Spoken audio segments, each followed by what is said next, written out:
First of all, I just wanted to let you know that you're not alone in the things that you're going through. If you're a foreign healthcare professional or you're a Canadian graduate and you're still struggling in terms of your clinical practice, you're not alone. There's no point in you getting discouraged. There is lots of negative energy out there. There's lots of negativity. People tell all sorts of stories online because they feel burnt out, which is real, and you can't blame them. They feel that they've not been able to make it, that Canada sold them a dream and they came to Canada and they're unable to get into clinical practice. I just want to let you know that you're not alone. Don't get discouraged. Keep fighting. If you're prepping for that QE1 exams or you're preparing for the NACOSKI exams, do not get discouraged. Keep fighting. There is a lot that we can offer Canada apart from the traditional patient cares. I want to say don't yield. If you have your dream, you want to be in the traditional patient care, do not get discouraged. Just do not listen to the negative energy. Filter that out, pick on the positive vibes, and hold tight to it and sucks. Look for people who are like-minded like you and are brave people to affront failure and take it as a stepping stone for them to learn and to succeed in the things that they really want to. Today I'm bringing you some good news just to emphasize that there is diverse opportunities beyond traditional patient care roles. Remember that once we go into the hospital and we see the patients, there's lots of other things that are happening before we have that functional system. And so today I'll be telling you on diverse opportunities that foreign healthcare professionals could, leverage on in Canada and make a huge and decent living, even better to the level of people who are in the traditional healthcare system. So the first thing I want to talk about is healthcare administration. And a foreign medical graduate can be a healthcare administrator in Canada. What does it entail? Healthcare administrators play a pivotal role in overseeing the daily operations of medical facilities, ensuring the efficiency management of resources, staff coordination, and patient services. They are responsible for maintaining budgets, implementing policies, and optimizing the overall functioning of healthcare organizations. You see, this is a very, very important role. And healthcare administrators work in a variety of settings, including hospitals, clinics, long-term care facilities, and healthcare agencies. And so these are all opportunities that we can. You'll be managing financial operations, including budgeting and resource allocations. Most of us from our home countries, we had that opportunity to run hospitals. We were head of programs. We had teams that were leading, and when we come here, it feels as if we've never practiced medicine. No, that's not the case. Do not let the system, how hard it is, fool you. Take your destiny in your hands, fight, get into other things that will make you be in contact with people. Do not get discouraged. Again, as a hospital administrator, you'll be ensuring compliance with healthcare regulations and policies. You'll be leading and coordinating staff to provide quality patient care, as well as developing and implementing strategic plans for that particular facility growth. Overall, you become like the main administrator. And when you're in managerial role, of course, you're a six-figure person. I have included the link for healthcare administration in the description. So check that out and see if they have vacancies and please send that application. Make sure you tailor it though to suit that particular job description. So as a hospital administrator, you have different career growth opportunities, such as having an excellent prospect for growing in that particular position, advancing to higher managerial roles, and then you can become specialized in areas such as hospital administration, healthcare finance, human resource, and even more. With a strong focus on involving patient outcomes and operational efficiency, healthcare administrators have a significant impact on the quality of healthcare services that are rendered in Canada. So you shouldn't feel discouraged. Number two is healthcare informatics specialists. Healthcare informatics specialists are experts in managing and analyzing electronic health records. In Alberta, they have a uniform or a province-wide healthcare electronic medical record, which is really cool. If you're working in that system, you can deal with it. In different regions like Ontario and Quebec and other provinces, they have different systems that they use in terms of their healthcare data. So healthcare informatics specialists bridge the gap between healthcare and technologies. A lot of you out there who really have lots of knowledge on technology, you should be leveraging on that to make 6-7 figures. Why not even 8 figures? And you'll finally see that, oh, maybe this was my passion. This was the part where I was supposed to take.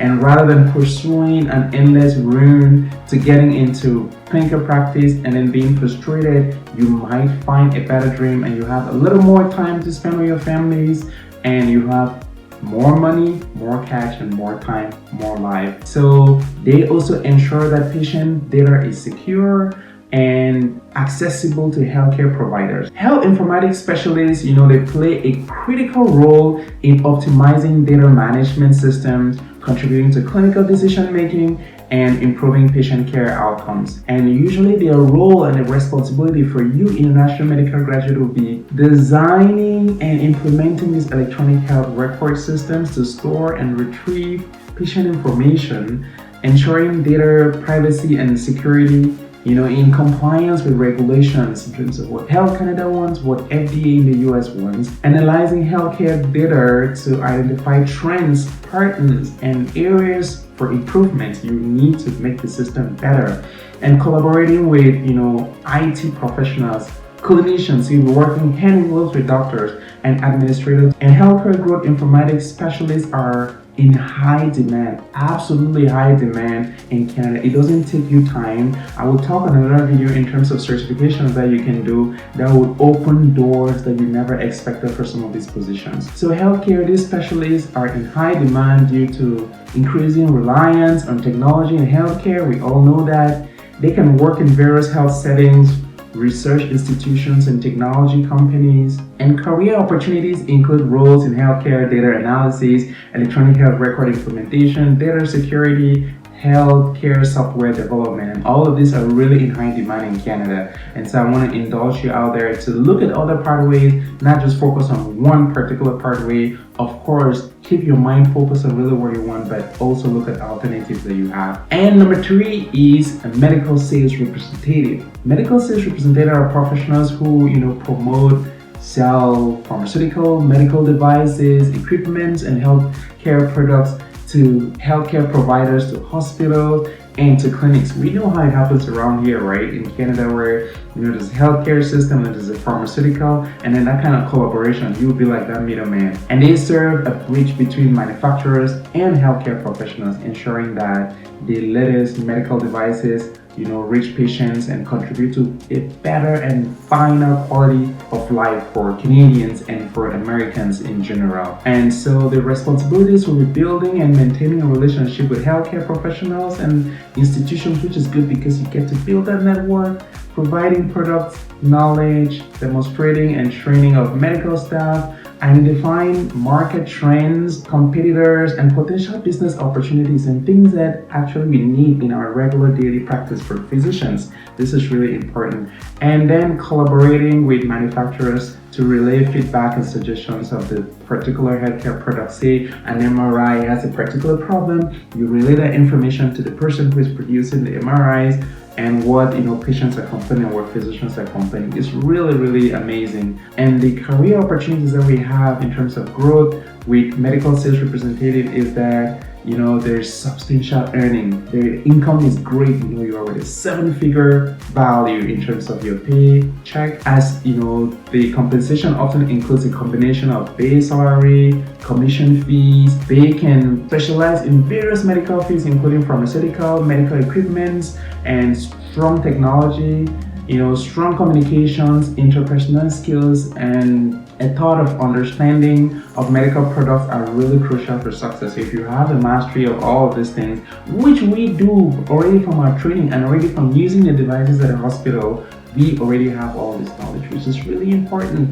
Please go ahead, doctors. The link is in the description box below. Hit on subscribe as well, because when you hit on subscribe, you make this channel grow. Hit on like as well, because once you click on like, it tells the algorithm that this is informative, and it proposes it to a lot more brothers and sisters. Thank you very much. The number 4 point I would like to talk about today is health policy analysts are really in high demand in Canada as well. And their role is reaching, evaluating, and shaping healthcare policies and regulations. We all know regulations in terms of conducting clinical trials, in terms of selling medical devices. They analyze the impact of policies on patient care, public health, and healthcare systems. Policy analysts work closely with government agencies. If you are someone who likes diplomacy, these diplomatic things, then you want to check this out because you work with government agencies, research institutions, and healthcare organizations to inform evidence-based policy and help them in the decisions that they will make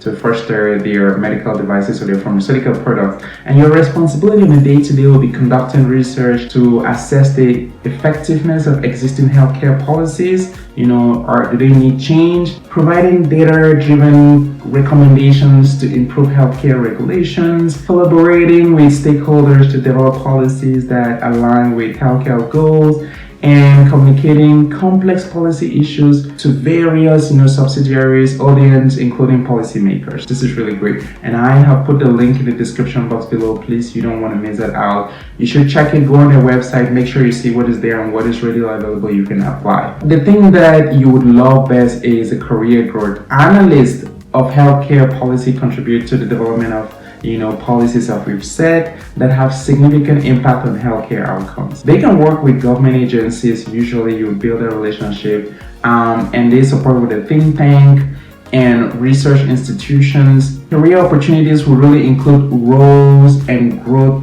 in positions that are related to health policy research, healthcare counseling, and healthcare advocacy. And these are all things that we know because of the world that we are in. People actually need that. Remember that each of these non-clinical career opportunities offer unique, situations to make a meaningful impact to the healthcare industry, not only being on the doctor to patient care position. Before pursuing any career path, it's essential to research thoroughly, as I am giving you some of this information freely, and to seek relevant education or certification. Check my other video that I'm talking about certification that would, move you from a 4 to a 6, 7, 8 figure, income in Canada. And consider how your skills and interests align with the responsibilities of these particular positions. So just to recap, I have talked about 4 different career pathways that are there for you, and I would really like for you to explore them. If you've loved this video and you think the content is important, please hit on the like buttons, because this will help the channel to grow, and subscribe and share as well. En résumé, je viens de parler de 4 points essentiels pour des travailleurs de la santé qui se retrouvent dans l'Amérique du Nord. En réalité, si vous voulez le boulot, il y a travailler comme administrateur de santé, dont je viens d'expliquer tout à l'heure, et c'est une très bonne spécialité. En 2, il y a aussi informaticien de la santé, un spécialiste en informatique de la santé, et c'est aussi une voie très nécessaire, et il y en a tellement des emplois, les boulots et les positions sont ouverts. On en recherche beaucoup qui ont ces intérêts ici au Canada. Et en 3e lieu, on cherche quelqu'un qui a l'expérience dans le service à la clientèle et qui peut être le représentant du service à la clientèle des outils de la santé. Et aussi, il y a les analystes de la santé. Alors, si cela vous intéresse et vous voulez en savoir plus, likez cette vidéo, ajoutez vos commentaires et à tout à l'heure.